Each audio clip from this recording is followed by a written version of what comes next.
देखो जितनी बातें आपने सीख ली है ना, जैसे जर्नल, लेजर, ट्रायल बैलेंस, है ना, कैश बुक, तो यहाँ पर जीएसटी कैसे अप्लाई होती है? देखो बेटा, जीएसटी सिर्फ अप्लाई करनी सीखनी है जर्नल में, कि जर्नल के अंदर जीएसटी कैसे अप्लाई होती है। तो ये बात आप सभी को पता है कि जो जीएसटी है, थोड़ा सा मैं आपको इसका प्रारूप, इसकी भूमिका बता देता हूँ, ठीक है।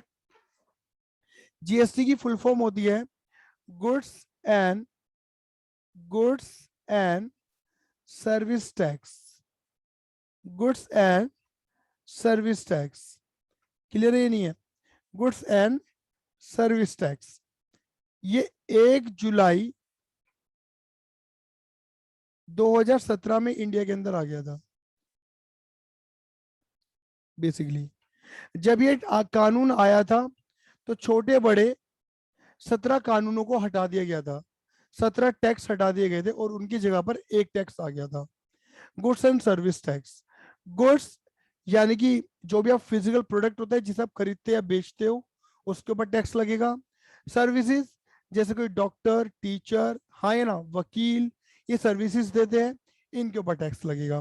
तो पहले क्या होता था, गुड्स के टैक्स अलग होते थे, गुड्स वाले टैक्स अलग होते थे, वैट के नाम से, सीएसटी के नाम से, है ना, या फिर एक्साइज ड्यूटी के नाम से। गुड्स के ऊपर इन टैक्सों को इम्प्लाई किया जाता था, ठीक है। और सर्विस टैक्स तो अलग ही चलता था, उसका कानून अलग ही था, ठीक है।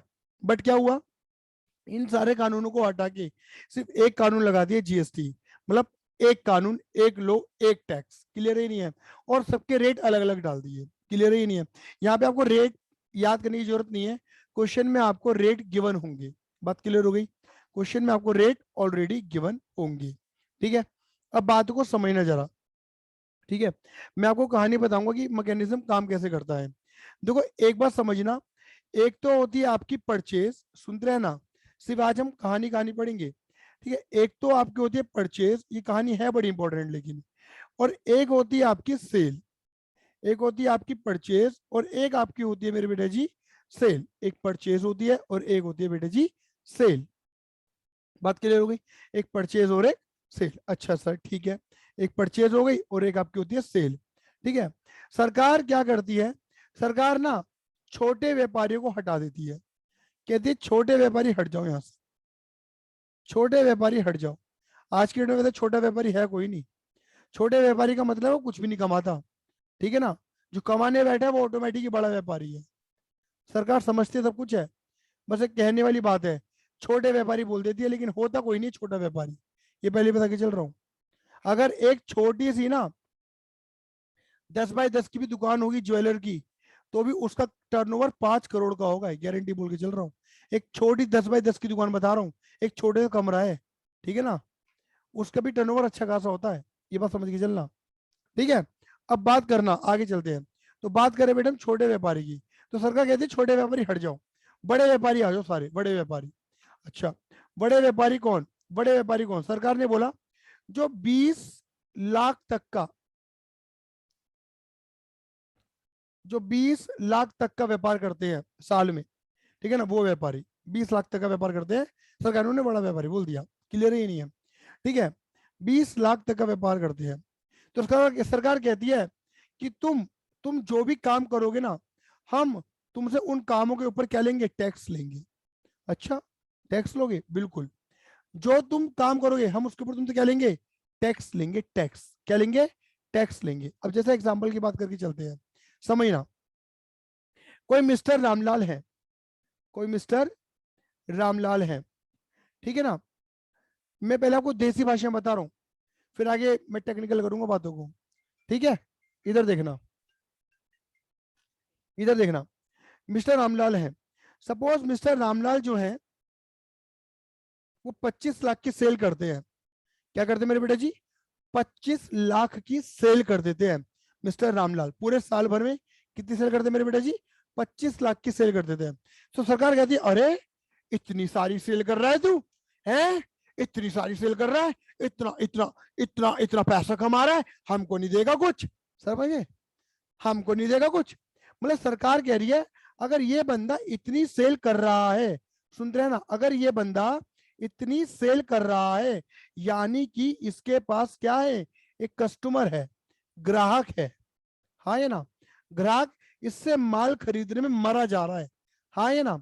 और अगर ये उसी ग्राहक से थोड़ा सा टैक्स मांग ले, थोड़ा सा टैक्स मांग ले कि ग्राहक ग्राहक ग्राहक ग्राहक, सरकार ने मेरे ऊपर टैक्स लगा दिया है, तो मुझे अपना जो मैं तुम्हें सेल करूंगा तो तुम्हें उसके ऊपर थोड़ा सा टैक्स भी देना पड़ेगा। क्लियर ही नहीं है? तो ग्राहक इसे देगा, क्योंकि ग्राहक के लिए अगर रामलाल जी इंपॉर्टेंट हैं तो ग्राहक रामलाल जी को टैक्स देके सामान खरीदेगा, और वो जो टैक्स होगा ना वो रामलाल का नहीं होगा, उसे सरकार को जमा कराना पड़ेगा। तो बात समझना, सरकार कहना क्या चाह रही है? सरकार क्या कहना चाह रही है कि तुम पैसा कमा रहे हो ना, सेल कर रहे हो ना, तुम मशहूर हो, लोग तुम्हें जानते हैं, तुम्हारी क्लाइंटेज है, तुम्हारे कस्टमर हैं, तुमसे इतना सामान खरीदते हैं, हमको नहीं दोगे थोड़ा सा? तो तुम एक काम करो, तुम अपने कस्टमर से थोड़ा सा टैक्स मांग लो हमारे नाम का, और हमको दे देना वो पैसा।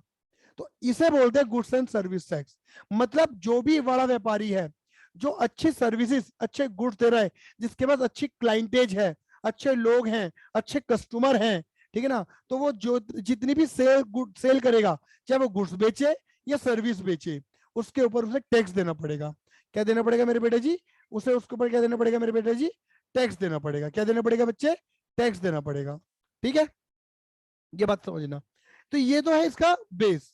बेसिकली क्या होता है, ये टैक्स होते हैं इनडायरेक्ट टैक्स। क्या होते हैं मेरे बेटे जी? एक इनडायरेक्ट टैक्स। अच्छा सर, सर इनडायरेक्ट टैक्स कौन से होते हैं? मे भी हो सकता है आपने इकोनॉमिक्स के अंदर पढ़ लिया हो। एक होता है डायरेक्ट टैक्स और एक होता है इनडायरेक्ट टैक्स। सर क्या होता है जरा बताओगे आप? बेटा देखो, मैं थोड़ा सा बेस इसलिए बता रहा हूँ क्योंकि तुम्हारा एमसीक्यू आना है, और एमसीक्यू में अगर ऐसे चटपटे क्वेश्चन आ गए ना तो बच्चे बौखला जाते हैं। देखो, डायरेक्ट टैक्स वो होता है जो टैक्स तुम पे लगाया गया है और तुम्हें ही पे करना है। एग्जाम्पल, मैं पढ़ा रहा हूं, मैं इनकम कमा रहा हूं, मैं पैसा कमा रहा हूं, तो मेरे ऊपर लगेगा इनकम टैक्स, और ये इनकम टैक्स मैंने ही पे करना है। किसने पे करना है? मैंने ही पे करना है, क्योंकि मेरी इनकम है, मुझे टैक्स देना है। मैं यानी कि आदित्य को नहीं कह सकता आदित्य यार तू दे देना मेरा इनकम टैक्स, प्लीज प्लीज, ऐसे नहीं कह सकता मैं। बात क्लियर होगी नहीं होगी? आदित्य को नहीं देना, मतलब मैं इस टैक्स को ट्रांसफर नहीं कर सकता किसी और को। तो ये कहलाता है डायरेक्ट टैक्स, जिसपे लगाया गया उसे ही देना है। बात क्लियर हो गई? लेकिन एक होता है इनडायरेक्ट टैक्स, एक होता है इनडायरेक्ट टैक्स, ये ट्रांसफरेबल होता है। इसे एक पर्सन से दूसरे पर्सन में तुम क्या कर सकते हो? ट्रांसफर। कैसे करते हो बताऊंगा मैं तुम्हें, चिंता मत करो। तुम एक बंदे से दूसरे बंदे में ट्रांसफर कर सकते हो, इनडायरेक्ट टैक्स, इसे बोलते हैं इनडायरेक्ट टैक्स। मतलब वो टैक्स, देखो वो टैक्स, अब जैसे मैं बोलूंगा मैं इनकम कमा रहा हूँ, के लिए मैं पैसे कमा रहा हूँ, फीस ले रहा हूँ, तो मेरी फीस में टैक्स है, मेरे फीस के अंदर टैक्स इंक्लूडेड है। बात क्लियर हो गई नहीं हो गई? तो यानी कि ये वो टैक्स है जो व्यापारी खुद की जेब से पे नहीं कर रहा सरकार को। क्लियर है नहीं है? वो अपने ग्राहक से लेकर सरकार को पे कर रहा है। That is indirect tax. वो व्यापारी पे नहीं लगा टैक्स, किसी और पे लग गया टैक्स। और ये इनडायरेक्ट टैक्स एक पर्सन से दूसरे पर्सन में कैसे ट्रांसफर किया जाता है ये मैं तुम्हें बताऊंगा अभी थोड़ी देर में। ठीक है, बस पहले एक बात समझ लो मेरे बेटा जी। तुम क्या समझ लो सर? बेटा एक बात समझ लो, अगर तुम सेल कर रहे हो, तुम क्या सेल करते हो? या तो गुड्स बेचोगे या सर्विस। जैसे एक परचूने वाला परचूने मतलब आटा दाल चावल बेचता है, यानी उसे बोलते हैं गुड्स। सर्विस जैसे मैं एक टीचर, एक वकील, एक डॉक्टर, एक इलेक्ट्रीशियन, समझ रहे हो ना? और इवन ये जो ये नेटफ्लिक्स वाले लोग नहीं होते, नेटफ्लिक्स प्राइम, ये सब क्या होते हैं? ये सब भी सर्विस दे रहे हैं। ये सब सर्विस इंडस्ट्री के अंदर आ जाते हैं। तो सर्विस बेचो या गुड्स बेचो, तुम अपना, आप अगर सेल कर रहे हो तो तुम जीएसटी कलेक्ट करते हो। क्या करते हो? जीएसटी कलेक्ट करते हो। क्या करते हो? जीएसटी कलेक्ट करते हो। जीएसटी कलेक्ट करते हो तुम। अगर तुम गुड्स बेच रहे हो तो जीएसटी लोगे। तुम कह रहे हो ग्राहक मैं तुझे सामान दे रहा हूं, इसके ऊपर जीएसटी देना है तुझे अलग से, जीएसटी लोगे। अगर तुम सेल करते हो तो टैक्स लोगे और लेके सरकार को जमा कराओगे।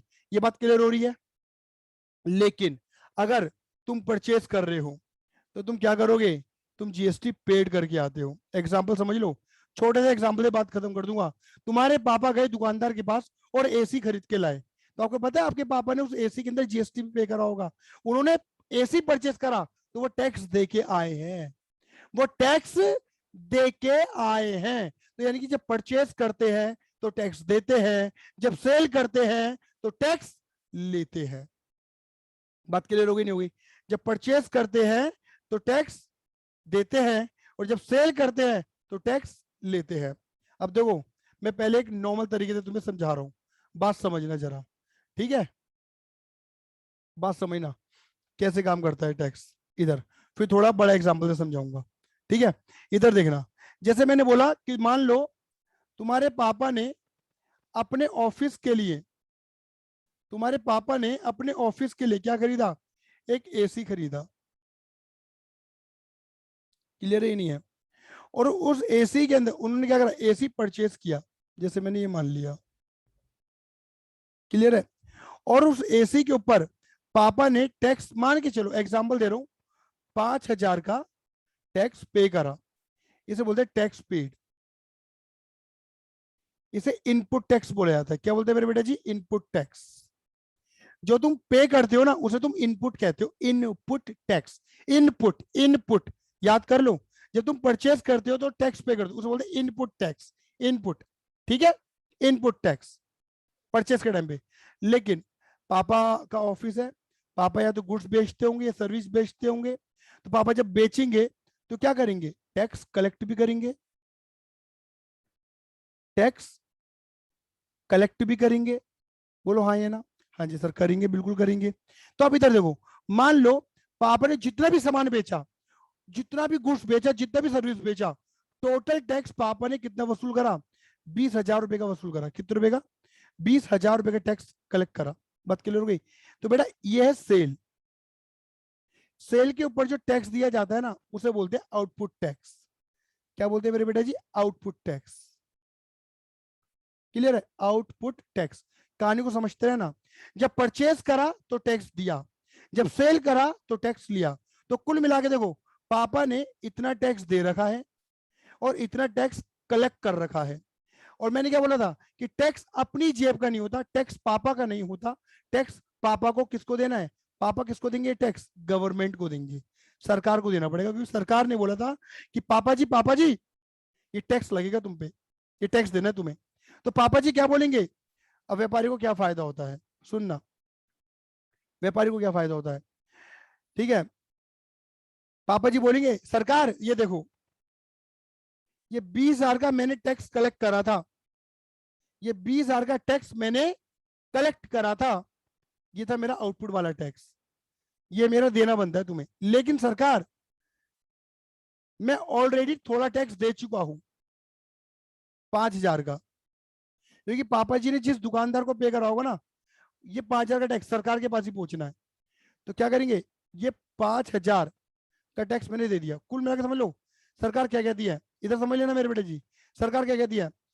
सरकार कहती है कि तुझे तेरा टैक्स वापस मिल जाएगा। व्यापारी को कहती है कि तूने जितना कलेक्ट करा और तूने जितना पे करा उसे माइनस कर दियो, और बाकी बचा टैक्स तू मुझे सबमिट करा दियो। तो सरकार के पास इसे ये टैक्स, पापा जी को ये टैक्स जमा करवाना पड़ेगा। क्लियर ही नहीं है? इसे बोला जाता है मेरे बेटा जी इनपुट टैक्स क्रेडिट, नाम देते हैं हम इसे हिंदी में, आईटीसी कहते हैं। आईटीसी कभी सुनो ना, आईटीसी समझ जाना, इनपुट टैक्स क्रेडिट की बात कर रहा है। एक व्यापारी का सबसे बड़ा फायदा ही होता है, व्यापारी को अपनी जेब से कभी जीएसटी देना ही नहीं होता। क्लियर ही नहीं है? व्यापारी को अपनी जेब से कभी जीएसटी देने होते हैं। लेकिन बेटा मैं एक डिस्क्लेमर दे रहा हूँ, बातों को समझ लेना, ठीक है ना? ये सिर्फ किताबों में लिखा है ऐसा, प्रैक्टिकली व्यापारी बहुत कुछ जूझता है इन चीजों से। ये बताना चाह रहा हूँ, ये प्रैक्टिकली बता रहा हूँ मैं तुम्हें। प्रैक्टिकली व्यापारी जो होता है ना, अगर आपके मम्मी पापा कोई बिजनेस करते हैं और उनके ऊपर जीएसटी लगती है, ठीक है, तो वो सच में भले बावले से रहते होंगे, मैं आपको बताना चाह रहा हूँ, प्रैक्टिकली जीएसटी का इम्प्लीमेंटेशन बड़ा सरदर्दी वाला होता है। किताबों में बड़ा आसान दिखता है वो, लेकिन जब प्रैक्टिकली जूझता है ना व्यापारी, तो कई बार ऐसा होता है कि कस्टमर से टैक्स तक नहीं मांग पाता वो, क्योंकि कस्टमर मना कर देता है टैक्स देने से कि मैं तो नहीं दे रहा, सामान देने दे देना तो छोड़, किसी और से ले लूंगा। क्योंकि ऐसे बतेरे लोग बैठे हुए हैं जो बिना टैक्स के भी सामान बेच रहे होंगे। तो पापा कहेंगे यार तू ले जा यार, तू ले जा यार, बिना टैक्स के ले जा। तो पापा उसे कहते हैं 2 नंबर की सेल कर देते हैं। हाँ ये ना? या फिर टैक्स, कुछ ना कुछ तो ड्रामा करना पड़ता होगा। तो बहुत कुछ है इसके अंदर, लेकिन अभी आपको बहुत कुछ नहीं पढ़ना, सिर्फ ऊपर की मलाई मलाई पढ़नी है। डीप में नहीं पढ़ा रहा मैं आपको ये, क्योंकि आपको डीप में पढ़ना भी नहीं है। टैक्स, आपका टॉपिक टैक्स नहीं है, मतलब आपका टॉपिक अकाउंट है बेसिकली, सब्जेक्ट आपका टैक्स नहीं है। टैक्स होता तो मैं इससे डीप में पढ़ा देता, लेकिन हाँ इतना पढ़ाऊंगा कि तुम्हारी बुद्धि जरूर चलेगी इसके अंदर। ये बात क्लियर हो गई? तो सरकार कहती है व्यापारी को कि देख व्यापारी, अगर तूने टैक्स पे कर रखा है पहले कहीं पर भी, तो तू वो वापस लियो, काट लियो।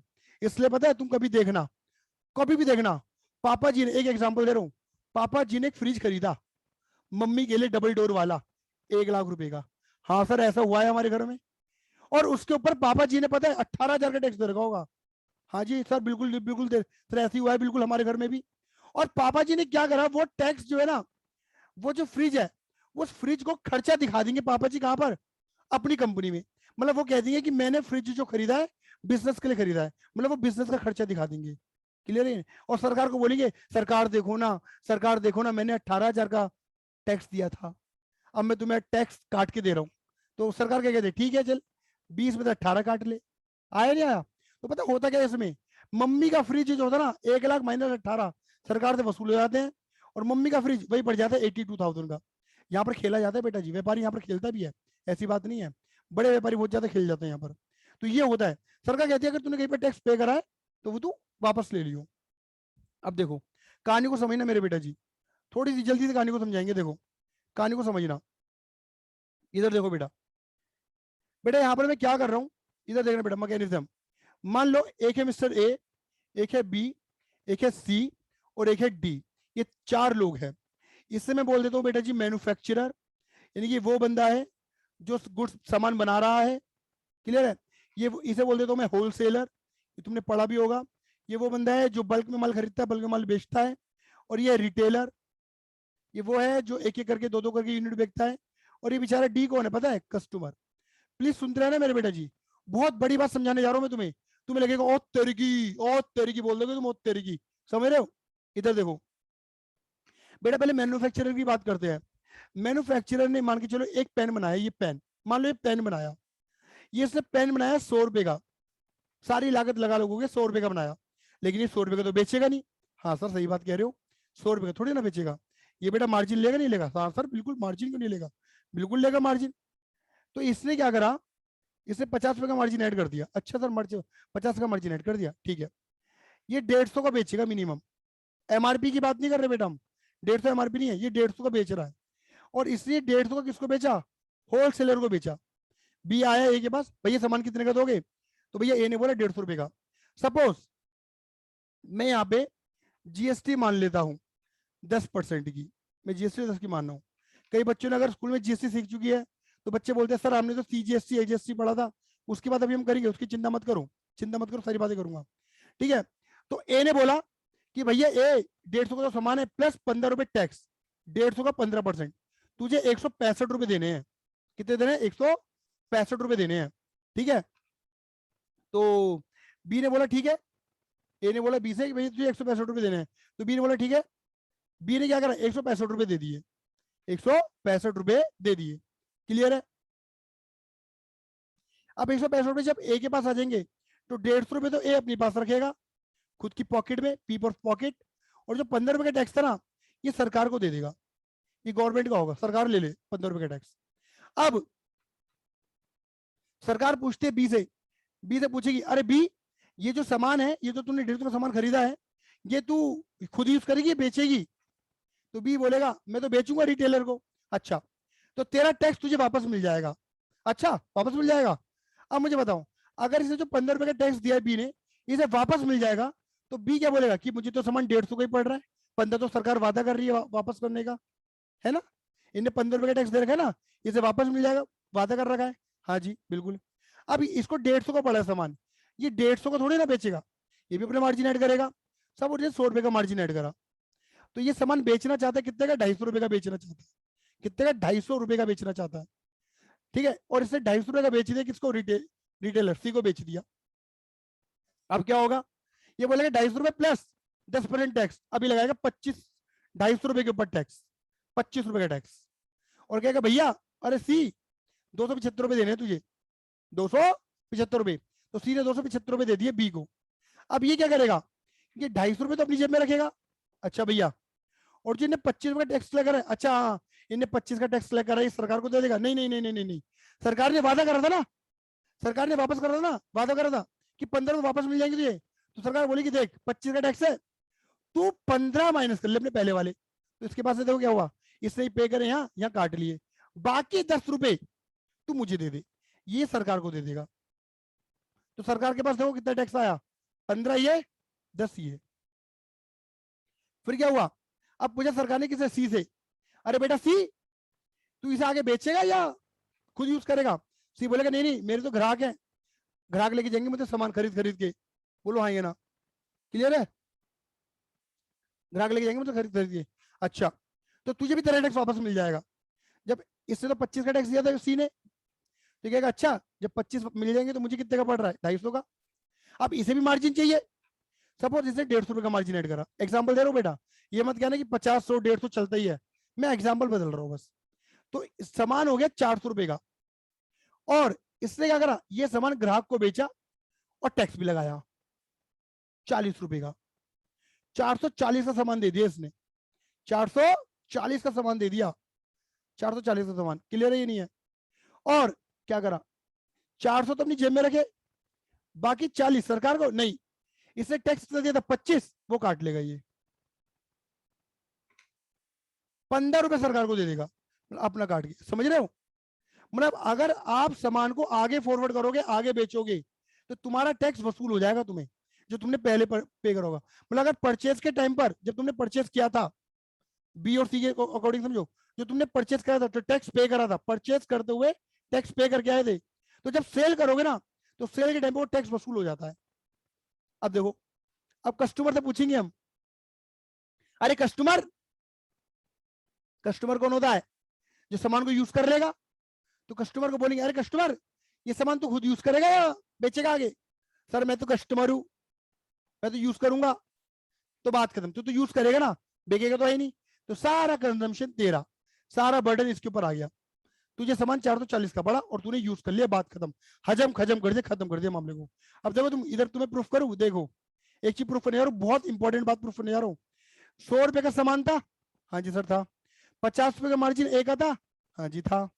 प्लस 100 का मार्जिन होलसेलर का, प्लस 150 का मार्जिन रिटेलर का, प्लस 10-15 रुपए का टैक्स सरकार को गया था, कब? ए के पॉइंट पर। 10 रुपए का टैक्स गया था बी के पॉइंट पर, नीचे देखते रहना। और 15 का टैक्स गया था रिटेलर के पॉइंट पर। ये 3 बार टैक्स लगे, 3 बार मार्जिन ऐड हुए, और एक बार की कॉस्ट ऐड कर लो बेटा जी, सारा ऐड कर लो, कर लो कर लो, मेरे पे कैलकुलेटर नहीं, मेरे बेटा ले गया कैलकुलेटर, 440 ही बन रहा है बेटा, आप देख रहे हो? 440। इसका मतलब क्या है कि सारा टैक्स, सारा टैक्स का बर्डन किस पे आता है पता है? ये ले ले, कस्टमर पे आता है। जितनी बार साइकिल में जितनी बार भी टैक्स ऐड होगा ना, कस्टमर पे करेगा बेटा। कौन पे करेगा? कस्टमर पे करेगा बेटा टैक्स, सारा बर्डन कस्टमर पे है। इससे बोला जाता है ये है इनडायरेक्ट टैक्स। इनडायरेक्ट टैक्स क्या करा, ए ने अपना टैक्स बी को फॉरवर्ड करा, बी ने अपना टैक्स सी को, और सी ने एट द एंड सारा टैक्स कस्टमर पे। इसे कहता है कंजम्पशन बेस्ड टैक्स। क्या कहते हैं मेरे बेटा जी? कंजम्पशन। मतलब वो बंदा, उस बंदे को टैक्स पे करना पड़ेगा सारा जो कंजम्पशन कर रहा है। और कंजम्पशन कौन करता है मेरे बेटा जी? कस्टमर करता है। अगर मान के चलो रिटेलर बेच के नहीं, खुद यूज कर लेता ना रिटेलर, तो सारा टैक्स रिटेलर के ऊपर आया था। इस पूरी साइकिल का टैक्स जितना भी होता है, रिटेलर तक कितने लोगों का टैक्स था? 3 बंदों का, तो सारा सी पे आ जाता। ठीक है, ये होता है मैकेनिज्म कि कैसे टैक्सेशन सिस्टम काम करता है। अब देखो, मैं वही कहानी बक देता हूँ, जो वही वाली बात बोल देता हूँ जो तुमने स्कूल में पढ़ ली होगी। क्या?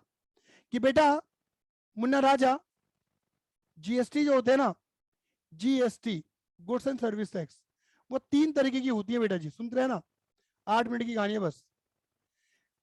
आप, कई बच्चे यहाँ पे आईएससी बोर्ड के हैं, तो आईएससी याद कर लो, आई याद हो जाएगा, एस सी, आईएससी याद कर लो, आईएससी हो गया। अब देखो क्या लिखेंगे, आई क्या गई, I GST, S GST, C GST, याद हो गया? आईएससी, आईजीएसटी, एसजीएसटी, सीजीएसटी, याद हो गया?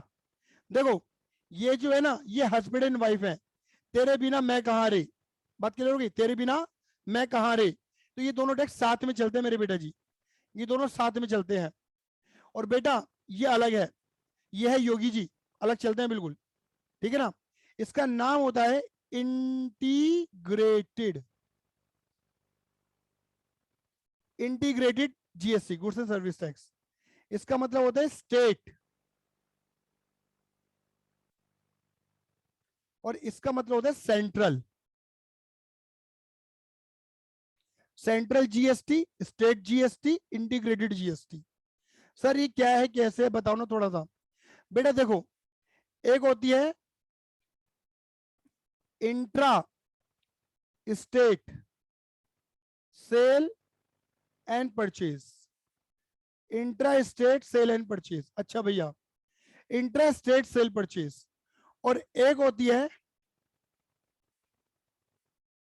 Inter state sale purchase. Inter state sale purchase, intra और इंटर मतलब राज्य के भीतर, राज्य के भीतर मतलब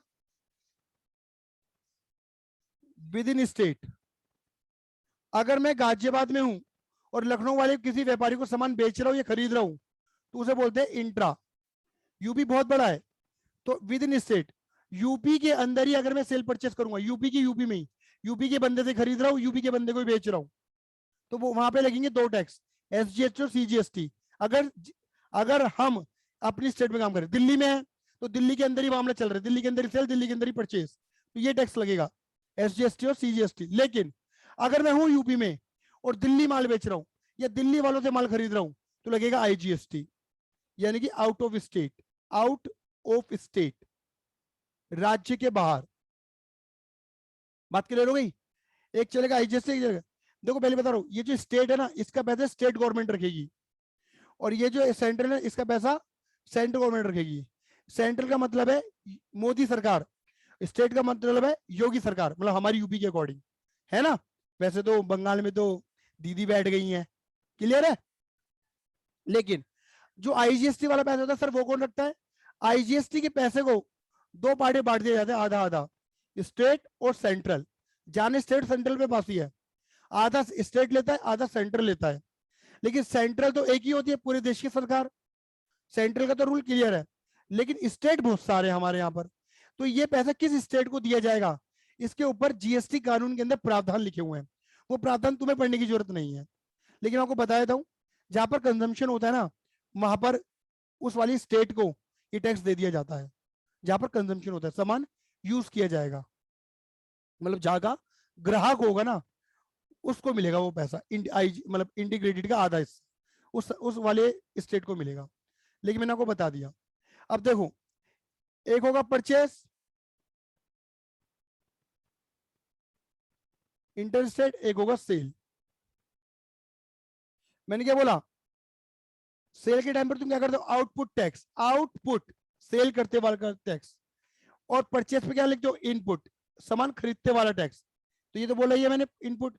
बस इसके आगे क्या लगा देना, अगर तुम इंटर स्टेट कर रहे हो तो इनपुट आईजीएसटी। इससे एक बात क्लियर हो जाएगी तुम्हें, देखो क्या कि इनपुट यानी कि परचेस करा है।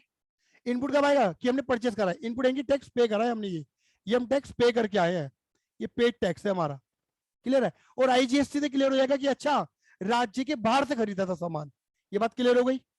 आउटपुट आईजीएसटी, आउटपुट की सेल करा है माल, और आईजीएसटी राज्य के बाहर माल बेचा है, इसे बोलते हैं ये टैक्स हमने कलेक्ट करा है। देख लो ये शब्द तुम्हें क्लियर हो रहे होंगे, ये बात मैंने पहले मैंने भूमिका बांधी थी इन चीजों की। अब ऐसे यहां देखो, यहां देखो अगेन यहां पर भी क्या होगा, परचेस और सेल। हाँ जी सर बिल्कुल, परचेज एंड सेल। परचेज में मैंने क्या बोला, कौन सा टैक्स, परचेज में टैक्स पे करते हैं, इनपुट है ना। और आउटपुट पे सेल पे क्या होता है, आउटपुट। हाँ जी सर होता है, बट यहाँ पे दो इनपुट लिखेंगे और दो आउटपुट आएंगे। अच्छा सर ठीक है, लेकिन नाम क्या लिखेंगे, SGST CGST। इससे क्या पता लग गया, अगर दोनों टैक्स आ रहे हैं तो राज्य के अंदर से ही माल खरीदा गया है, इनपुट है, पे करा है हमने, क्लियर है। और SGST CGST यानी कि राज्य के भीतर ही टैक्स कलेक्ट हुआ है, राज्य के भीतर ही सेल करी है, आउटपुट टैक्स है, सेल करी है, और दो टैक्स लग रहे हैं। ये है मेरे बेटा इसकी भूमिका जो मैंने बांध दी। जीएसटी क्या होता है ये बता दिया, जीएसटी का मैकेनिज्म कैसे काम करता है वो बता दिया, जीएसटी कितने तरीके की होती है वो बता दिया, बात क्लियर हो गई। और चाहो तो मैं एक चीज और बता देता हूँ, ठीक है ना, डेबिट क्रेडिट थोड़ा सा बता देता हूँ, इधर देख लेना, इधर समझने का तरीका बता देता हूँ, इधर देख लो, बस ये एंड में बेटा जी, चिंता मत करो, बस एंड में हूँ। देखो समझने का तरीका सबसे आसान है, अगर टैक्स पे कर रहे हो तो उसे खर्चा मानो, और तुम सब बच्चे जानते हो कि खर्चे क्या करते हो तुम, डेबिट।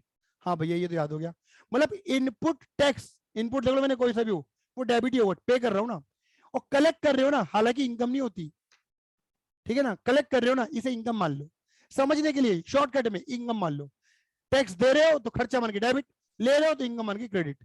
हालांकि मैं एक बात बोलूं, ये समझाने का तरीका तुम्हारे 11वीं क्लास के बच्चों को समझाने का एक तरीका अपना लिया मैंने, लेकिन इसका मैं रियल मीनिंग बता देता हूँ।